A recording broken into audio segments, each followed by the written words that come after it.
يا مساء الجمال والرضا. تفتكروا الشخص المكافح اللي بيبدأ يومه بلقمة حلال وتعب بسيط ممكن في يوم من الأيام يبقى بطل شايل سر دولة في إيده؟ الحكاية اللي هحكيها النهاردة عن الفنان شفيق جلال، الراجل اللي بدأ مشواره من تحت الصفر، من ورشة أحذية بسيطة في حي الدرب الأحمر، وكان فخور جدا بأصله وبدايته دي. شفيق جلال ما كانش مجرد مطرب، ده كان حكاية لوحدها. حكايته مع الملك في بداياته وهو لسه بيشق طريقه، غنى في حفلة كان حاضرها الملك فاروق.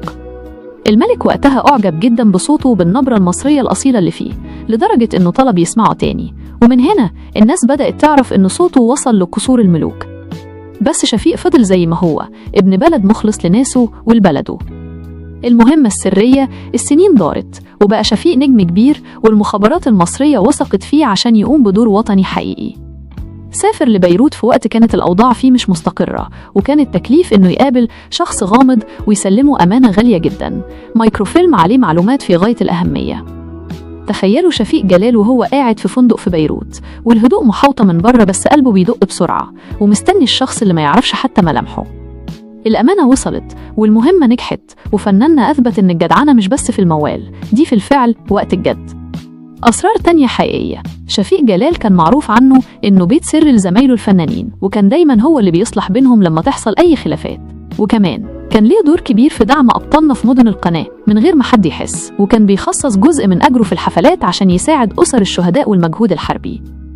الراجل ده عاش ومات وهو فخور إنه بدأ كصانع أحذية بسيط، ووصل لإنه يكون جندي ملوش رتبة في خدمة تراب مصر.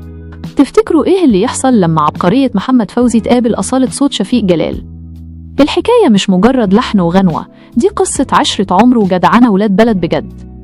محمد فوزي مكنش بس ملحن سابق عصره، ده كان صياد أصوات شاطر. أول ما سمع شفيق جلال بيغني عينه لمعت وقال له: يا شفيق، انت حنجرتك فيها بحة مصرية مفيش زيها، وانا اللي هفصل لك اللحن اللي يخلي مصر كلها تغني وراك. وفعلا محمد فوزي قعد مع شفيق وفهم منه ازاي ابن البلد بيطلع قلقاه من قلبه، وراح مفصل له لحن موال: يا عم يا صياد. السر في اللحن ده ان فوزي ساب فيه مساحة لشفيق انه يرتجل، يعني يغني براحته ويطلع السلطنة اللي جواه، وده اللي خلى الموال يعيش سنين وسنين، وكل ما نسمعه نحس انه لسه جديد.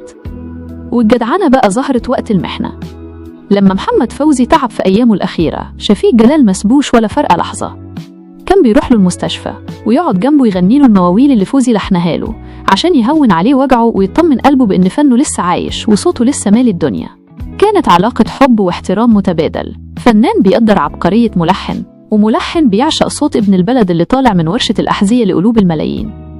الناس دي عاشت وماتت وهي عارفة يعني إيه أصل، ويعني إيه فن يخدم بلده ويسعد ناسه من غير كلام كتير. يا رب تكون الحكاية دي لمست قلوبكم وعرفتكم قد إيه ولاد بلدنا فيهم أصل ومعدنهم ذهب. لو الحكاية عجبتكم وعاوزين تعرفوا أسرار تانية عن أبطال الفن الجميل، متنسوش تشجعوني وتدعموني بلايك وكلمة حلوة في التعليقات، واعملوا متابعة للقناة عشان نكبر سوا ونحكي أكتر. دعمكم هو اللي بيخليني أدور وأحكي لكم كل المستخبي.